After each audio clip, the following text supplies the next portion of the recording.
जुन्नर तालुक्याच्या पश्चिम भागात अवकाळी पाऊस झाला। या भागातील बाजार आणि ज्वारीच्या पिकांचं मोठं नुकसान झालेलं आहे। ज्वारी आणि बाजरी या दोन्ही पिकांचं नुकसान झालेलं आहे, त्यामुळे शेतकरी हवालदिल झालाय। या भागातील बाजरी आणि ज्वारी पीक चांगलंच बहरलं होतं, पण पीक बहरण्याच्या स्थितीत असतानाच अवकाळी पाऊस आला आणि पीक आता जमीनदोस्त झालंय, आडवं झालेलं आहे।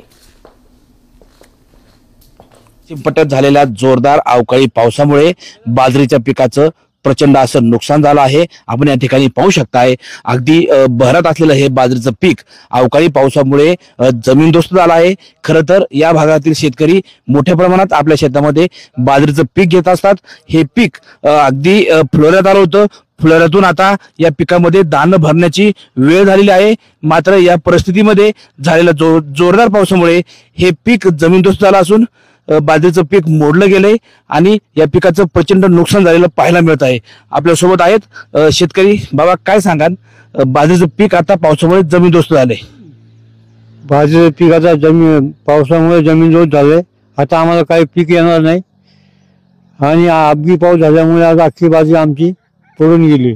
बाबा, तुमची किती बाजरी आहे? आणि 1 एकर बाजरी आमची। आता ही बाजरी, हे पीक झोपलंय, हे परत उठेल का? ह्या कणसात दाणे भरतील का? नाही होणार, त्याचं टाटा मोडून गेली, त्याच्यावर फार नुकसान झाली त्याची। खरं तर आपण पाहिलं, या ठिकाणी हे जे बाजरीचं पीक आहे हे पूर्ण मोडून गेलेलं आहे आणि हे यामुळे आता पूर्ण नुकसान होणार आहे, असं मत या ठिकाणी शेतकऱ्यांनी व्यक्त केलंय। सचिन तोडकर, न्यूज 18 लोकमत, जुन्नर, पुणे।